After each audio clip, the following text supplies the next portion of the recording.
और अभी तो कभी कभी मैं दुख से बोलता हूँ, अधिकारियों को बोलता हूँ कि तुम्हारा बच्चा या तुम्हारे परिवार का आदमी जब तक नहीं मरता तब तक क्या तुम सीरियस नहीं होगे क्या? कितने लोगों का बरी चाहिए आप, क्यों नहीं किया आपने? आपको पता नहीं राजीव जी, आप सब देखो समझो उसको। मैं 2 दिन आता हूँ यहाँ, इसलिए वैसा ही नहीं दिल्ली में। यहाँ आने के बाद 2 दिन में इन्फेक्शन हो जाता है कि देखो मेरा पैर 4 जगह टूटा है। मैंने 2 साल हॉस्पिटल में भुगते, और ये इसलिए कि एक कलेक्टर ने वो जो रास्ते में जो पेड़ थे वो काटने की परमिशन नहीं दी, और मेरे ड्राइवर को, मैं ऑपोजिशन लीडर था और कैटरेक्ट था, उसमें भी एक मेहमान है वीडियो पे आया, एक ने बॉटल अपनी निकाली, गिलास भर दिया और वो गाड़ी रखकर 180 मीटर पे चला है उसने, और वो यू टर्न पर डाला।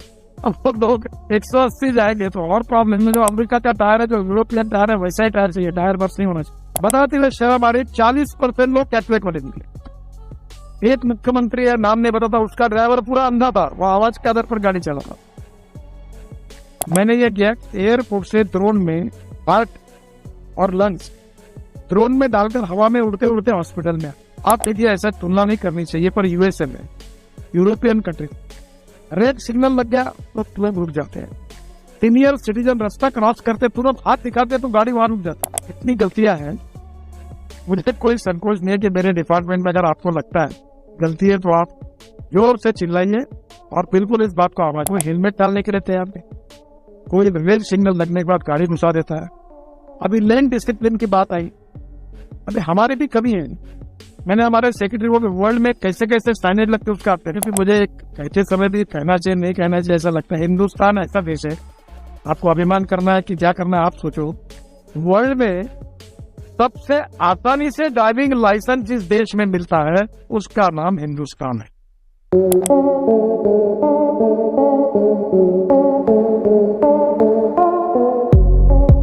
क्योंकि देखो मेरा पैर 4 जगह टूटा है, मैंने 2 साल हॉस्पिटल में भुगते, और ये इसलिए कि एक कलेक्टर ने वो जो रास्ते में जो पेड़ थे वो काटने की परमिशन नहीं दी, और मेरे ड्राइवर को, मैं ऑपोजिशन लीडर था और कैटरेक्ट था।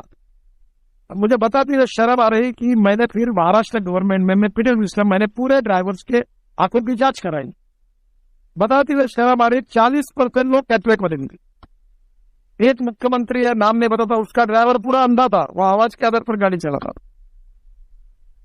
केंद्र में एक बहुत बड़ी मंत्री थी, उनका ड्राइवर एक आंखों से अंधा था, सरकारी था। क्योंकि क्या है कि ड्राइवर की अगर आंखें बिगड़ती है तो उसको नौकरी से निकाल देते हैं। और जब आपको मालूम है सरकार में सर्टिफिकेट कैसे लाना। पहले रिक्वेस्ट करूंगा आप सबको कि आपके ड्राइवर के आंखों की जांच प्राइवेट डॉक्टर से कराइए, जितने एमपी बैठे हैं। और मेरा ऐसा न हो, और मेरा अनुमान है कि 50% लोगों के ड्राइवर में कैटरेक्ट निकलने वाला है। पहली बात उसकी जांच करिए। दूसरी बात, अभी हमने ये किया है कि जहां ड्राइवर की जांच करते टोल नाके पर, उनको चश्मे दे रखे हो। आज मैंने सिंगानिया भी मेरे पास आए थे, सब टायर मैन्युफैक्चरर आए थे। मैंने पहले उनको कहा कि ये फाइन एक्सटेंशन क्या है, मैं साइन नहीं करूंगा और मुझे कोई मैनेज नहीं कर सकता। मुझे पहले बताओ कि इंटरनेशनल स्टैंडर्ड्स क्या है, तुम्हारे टायर कैसे। फिर उन्होंने, मैंने 15-20 मिनट पूरा समझ लिया। मैंने जो अमेरिका का टायर है, जो यूरोपियन टायर है, वैसा ही टायर चाहिए, टायर बस नहीं होना चाहिए। मैंने मुंबई पूरा एक्सप्रेस हाईवे बनाया, वो कंक्रीट का बना। अब कंक्रीट का बनाने के बाद स्पीड बढ़ गई। अब मैंने खुद ट्रायल लिया था 180 किलोमीटर पर मुंबई दिल्ली हाईवे पर गाड़ी चला, कुछ नहीं हुआ। अब उसमें भी एक मेहमान एक वीडियो पे आया, एक ने बॉटल अपनी निकाली, गिलास भर दिया और वो गाड़ी रखकर 180 मीटर पे चला है उसने, और वो यू टर्न पर डाला। अब वो लोग 180 जाएंगे तो और प्रॉब्लम। टेस्टिंग के लिए ठीक है, अभी हम लोग स्पीड की भी लिमिट बदल रहे हैं, वो एकदम कंजर्वेटिव है। Express highway, axis control express highway, 6 लेन 8 लेन। अभी 28 तारीख को मीटिंग है, सभी मंत्रियों को मैंने बुलाया, तो कॉन्फ्रेंस लिस्ट में है। पर एक बात जरूरी है कि इसमें बड़े प्रमाण पर लोगों का सहयोग चाहिए। दूसरी एक बात, इस देश में 22 लाख ड्राइवरों की कमी है। मैंने एक स्कीम बनाई है, आप हर जिले में, हर तहसील में एक ड्राइविंग ट्रेनिंग स्कूल निकाल। अभी तक 60 हो गई, मैं परमिशन देने के लिए तैयार हूँ, सब एमपी आगे आए। और मुझे लगता है कि ड्राइवर को कैसे सिखाना है, उसको ड्राइविंग का जैसे सिखाने के साथ उसको मैनर्स, एटिकेट्स और उसके साथ human behaviour, rules of the road, उसकी सेफ्टी, उसकी जिम्मेदारी। तो अभी एक डिजिटल कोर्स तैयार किया है, और मैं भी इससे सभी मंत्रियों को कहूंगा, कभी कभी मुझे कहते समय भी कहना चाहिए नहीं कहना चाहिए ऐसा लगता है। हिंदुस्तान ऐसा देश है, आपको अभिमान करना है कि क्या करना है आप सोचो। वर्ल्ड में सबसे आसानी से ड्राइविंग लाइसेंस जिस देश में मिलता है उसका नाम हिंदुस्तान है। मैं ये सवाल नहीं पूछता हूँ आप में से कितने लोग ऐसे हैं कि जो आरटीओ ऑफिस में जाके परीक्षा देकर जिन्होंने ड्राइविंग लाइसेंस लिया है, ऐसा अगर मैंने आपको सवाल पूछा तो मुझे लगता है आपके अनेक लोग एम्ब्रॉसिंग क्वेश्चन में आए, सब लाइट ही ले रहे। ये अमेरिका में मैं जब गया था तो मेरी लड़की इतने बड़े किताब से महीना भर स्टडी कर रही थी। मैं क्या कर रही है? बोले मेरी एग्जाम है। बताया कि एग्जाम है? ड्राइविंग लाइसेंस की। तो मैं डिजिटल एग्जाम करने वाला हूँ और डिजिटल एग्जामिनेशन में मिनिमम क्वालिफाई होने के बाद फिर प्रैक्टिकल एग्जाम होगी। और मैं आपसे अनुरोध करता हूँ, अभी काफी लोग कंपनियों ने, टाटा, लेलैंड, मारुति और महिंद्रा, सब ने अपने ड्राइविंग ट्रेनिंग स्कूल निकाले। तो मेरा आपसे अनुरोध है कि आप लोग ड्राइविंग ट्रेनिंग स्कूल खोलिए। रोजगार भी है उसमें, जिसमें जो ट्राइबल एरिया है उसमें खोलिए, लोगों को रोजगार मिल जाएगा। 22 लाख ड्राइवरों की कमी है।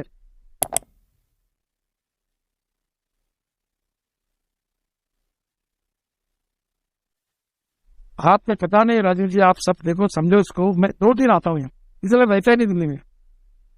यहाँ आने के बाद 2 दिन में इन्फेक्शन हो जाता है। आप थोड़ा माइन्यूटली देखो, इतना एयर क्वालिटी में पोल्यूशन है कि हम लोग हमारे डॉक्टर के बिल उसके कारण है। इसलिए दिल्ली का एयर प्रदूषण और रोड एक्सीडेंट्स में रोड सेफ्टी, ये 2 विषय आप जरूर उठाइए। मुझे बहुत खुशी हुई कि आपने आज ये इनिशिएटिव लिया है और आपकी तरफ देखते हमारे सब मेंबर ऑफ पार्लियामेंट ये कमेटी भी बनाएंगे, ड्राइविंग ट्रेनिंग स्कूल भी खोलेंगे। आपको ताज्जुब करो ये देश में क्या हो रहा है। पुणे कोल्हापुर रोड पर एक जयसिंहपुर बाईपास है, एक जगह पर एक कर थी, 150 लोग मरे थे, 150 लोग, और वो कर सुधारी नहीं गई थी। जब ये कमेटी आई तो मैंने वो आइडेंटिफाई, उसको ब्लैक स्पॉट कहते हैं। और अभी तो कभी कभी मैं दुख से बोलता हूँ, अधिकारी को बोलता हूँ कि तुम्हारा बच्चा या तुम्हारे परिवार का आदमी जब तक नहीं मरता तब तक क्या तुम सीरियस नहीं होगे क्या? कितने लोगों का बरी चाहिए आप, क्यों नहीं किया आपने? और मैं तो आपको कहता हूँ, जो ब्लैक स्पॉट्स है जहाँ 1 से ज्यादा एक्सीडेंट होते हैं, ऐसे 50-50 लोग मरने वाले स्पॉट है, स्टेट हाईवे पे है, डिस्ट्रिक्ट रोड पर है, म्यूनिसिपल कारपोरेशन में है। और आजकल 2 व्हीलर वाले आ गए गुड गैरेज पर, गया नीचे गाड़ियां ट्रक के नीचे जा रही। मुझे लगता है कि बहुत सीरियस प्रॉब्लम है। तो एक तो आपने इसमें काम किया, मैं हृदय से आपको बहुत धन्यवाद दूंगा। मुझे बहुत खुशी हुई, अमिताभ बच्चन जी ने मुझे कहा नितिन जी आप बोलो उतने कार्यक्रम करूंगा, मुझे 1 रुपए नहीं चाहिए, मैं इस कॉज के लिए अपने जीवन में कुछ काम करना चाहता हूँ। अक्षय कुमार जी ने मुझे कहा मैं बिल्कुल करना चाहता हूँ, बहुत क्रिकेट मिले, सब मिले, और आप जैसे लोगों ने भी इसको प्रायोरिटी दी। तो मैं पहला काम आप एक कराइए आपके क्लब से कि जितने एमपी बने, वो मैंने जीआर निकाला है, उनको अधिकार दिए हैं, विजिट करने का अधिकार दिए हैं, कलेक्टर उसका बोर्ड सचिव है, और आप आपके जिले में जो भी उसको एक्सपोज करो, अखबार में नाम छापो, ये इनका रोड है या इतने लोग मरे हैं, आवाज उठाओ। ये पब्लिक इंटरेस्ट की बात है। और इसलिए ये जो कमेटी आई है, सब एमपी को आप कहिए कि आपके अध्यक्षता में आपके जिले में आप एक जिम्मेदारी लो कि अभी तक मेरे जिले में इतने एक्सीडेंट हुए, मैं इतने साल में इतने कम करूंगा, ब्लैक स्पॉट इंप्रूव करूंगा। तो हाइड्रोजन के कारण आया हूं। और मैं अभी इलेक्ट्रिक कार को, अभी तो पहले यही होटल में मैं बहुत बार electric car, electric truck, electric bus और स्कूटर की बात करता था। मुझे पूछते थे गाड़ी बंद पड़ी, चार्जिंग खत्म हो तो कैसे होगा, फिर ये चार्जिंग कहाँ से होगा। अब कोई नहीं पूछता। अब टाटा की गाड़ी के लिए 1 साल की वेटिंग, मेरे पास आते आउट ऑफ टर्न गाड़ी दिलाओ। अब सब जगह स्कूटर, 400 मैन्युफैक्चरर बने स्टार्टअप, ई स्कूटर, 50% स्कूटर हुआ, 2 व्हीलर का प्रोडक्ट एक्सपोर्ट हो रहा है, इलेक्ट्रिक ट्रक आया, अब हाइड्रोजन आ रहा है। और मेरा तो बस चल रहा है, मैं पूरी ताकत के साथ बैठा हूं, इस देश से मैं फॉसिल फ्यूल को निकाल देंगे। और इस देश का किसान, मुझे याद है ये सब बैठे हैं, मैं जब बीजेपी का अध्यक्ष था, मैं बोलता था बायो फ्यूल, बायो फ्यूल, तो लोग पूछते थे मुझे, अडवाणी जी बोले कि ये क्यों बोलते हो, कितने बार बोलते हो? मैंने बोला इससे देश की इकोनॉमी बदलेगी। 16 लाख करोड़ का इंपोर्ट है, और आज पानी से, बायोमास से ग्रीन हाइड्रोजन बनेगा। हमारे यहाँ ये इंपोर्ट अगर कम होकर, अभी हमारे इथेनॉल बनता है ब्रोकन राइस से, मक्के से, ये शहनाज हुसैन जी ने अब बिहार में भी शुरू कराया। अब अनेक जगह पर पूरा देश, अभी मैं फ्लेक्स इंजन ला रहा हूँ, टोयोटो की गाड़ियां, 100% पेट्रोल का भाव 25 रुपए लीटर होगा। यानी आप जो एवरेज मिलता है उसकी तुलना करेंगे तो 100% इथेनॉल पर 40% बिजली पर टोमेटो की सब गाड़ियां चलेगी। अब मेरे पास सब बातों के उत्तर है। मैं हाइड्रोजन से लेकर इथेनॉल से लेकर एलएनजी सीएनजी तक सब बनाता हूँ। मैंने अब सब प्रयोग किया तो मुझे कोई बोलता है मुझसे आजा नागपुर और मैं तेरे को सब दिखा देता हूँ पूर्वज टेक्नोलॉजी। आप देखिए ऐसा तुलना नहीं करनी चाहिए, पर यूएसए में यूरोपियन कंट्रीज रेड सिग्नल लग गया तो तुरंत रुक जाते हैं। सीनियर सिटीजन रास्ता क्रॉस करते तुरंत हाथ दिखाते तो गाड़ी वहां रुक जाते हैं। ये जो ह्यूमन बिहेवियर है वो बदलने के लिए social organisation, political organisation, education institutions, इसके बिना नहीं होगा। हमारे यहाँ भी एक इंडियन ऑयल और सरकार के बड़े रिटायर्ड अधिकारी हमारे नागपुर में, उन्होंने एक जन आक्रोश निकाला और वो स्कूल में जाते हैं और 10वीं 12वीं के 2-2 हजार लड़के को सिखाते हैं, समझाते हैं। अब जो बन चुके थे जिनकी उम्र 45-50 साल के ऊपर हुई, अब मैं बोलता नहीं हूँ पर उनको समझाना बहुत करने, वो तो पता ऐसे ही चलते आए, उनको भी समझाना पड़ेगा।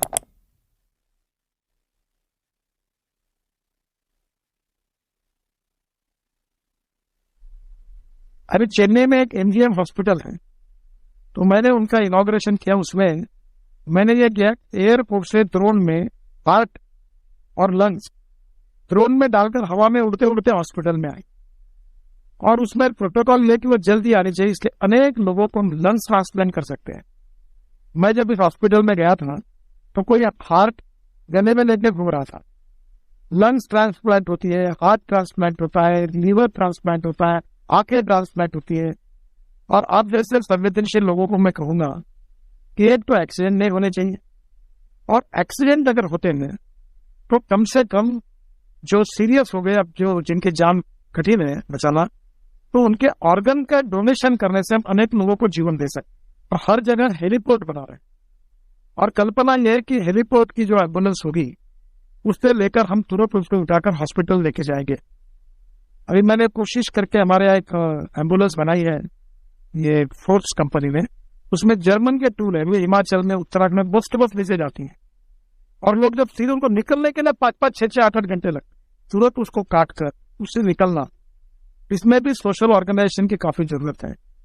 और एक महत्वपूर्ण बात है कि इसमें सबसे इम्पोर्टेंट चीज जो आखिर में मैं आपको कहूंगा वो है ह्यूमन बिहेवियर। मैं 8 साल के बाद इस मत पर आया हूं कि जब तक लोगों का दिमाग और माइंड सेटअप नहीं बदलेगा तब तक नहीं हो पाएगा। कोई हेलमेट डालने के लिए तैयार, कोई रेड सिग्नल लगने के बाद गाड़ी घुसा देता है। अभी लेन डिसिप्लिन की बात आई, अभी हमारी भी कमी है। मैंने हमारे सेक्रेटरी को वर्ल्ड में कैसे कैसे साइनेज लगते उसका अध्ययन करो, और हमारे यहाँ भी बहुत कमियां थी, साइनेज ठीक से नहीं है। अभी हम वो ऑर्डर निकाल रहे हैं कि अभी दिल्ली मुंबई हाईवे पर सबसे लास्ट लेन है, उसी में हेवी जो ट्रक है बस है उसी पे जाएगी। लेन डिसिप्लिन का पालन करना ये बहुत महत्वपूर्ण है, इससे भी काफी एक्सीडेंट कम होंगे। पर दुर्भाग्यवश ये जो लोगों का ह्यूमन बिहेवियर है वो स्कूल से बदलना बहुत आवश्यक है। मुझे बहुत खुशी है, अमिताभ बच्चन, अक्षय कुमार जी, बहुत सी सेलिब्रिटीज फ्री ऑफ चार्ज इसके लिए काम कर रही है। मैंने कहा था कि 24 के पहले हम 50% एक्सीडेंट और डेथ कम करेंगे, और इसमें हमको जो सफलता है वो नहीं मिल पाई। रोड एक्सीडेंट में जो 4 कारण है उसमें एक रोड इंजीनियरिंग, ये बहुत इंपॉर्टेंट है।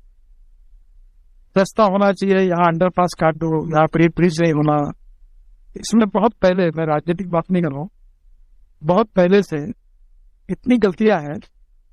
मुझे कोई संकोच नहीं है कि मेरे डिपार्टमेंट में अगर आपको लगता है गलती है तो आप जोर से चिल्लाइए और बिल्कुल इस बात को आवाज उठाइए, क्योंकि 40% नेशनल हाईवे पे एक्सीडेंट हो। अब ये दिल्ली मुंबई हाईवे, इसमें रोड है 6 लेन का और ब्रिज है 2-2 लेन के। अब स्पीड से गाड़ी आती है, तो ये सब गलतियों को इम्प्रूव करने के लिए हर साल 29,000 35,000 करोड़ खर्चा कर रहे हैं। और पुराने समय से बहुत सी गलतियां जो थी वो रोड इंजीनियरिंग में थी। फिर ऑटोमोबाइल इंजीनियरिंग में अभी इसका जिक्र हुआ था कि इकोनॉमिक मॉडल में मैंने कहा कि 6 एयरबैग्स मैंडेटरी होगी। कंपनियों ने बहुत विरोध किया और हमने सबसे चर्चाएं की। मैंने कहा गरीब आदमी मरता है तो मरने दो, इकोनॉमिक मॉडल की कीमत बढ़ जाएगी इसलिए मत लगाइए। मैंने जब एयरबैग्स के मैन्युफैक्चरर को बुलाया, एक एयरबैग मैक्सिमम 850-900 रुपए की, अगर 6 लगती है तो क्या फर्क पड़ेगा, लोगों की जान नहीं बचनी चाहिए। और मुझे लगता है कि ये एयर बैग अगर 6 लगेगी तो निश्चित रूप में इसमें डेथ नहीं होगा।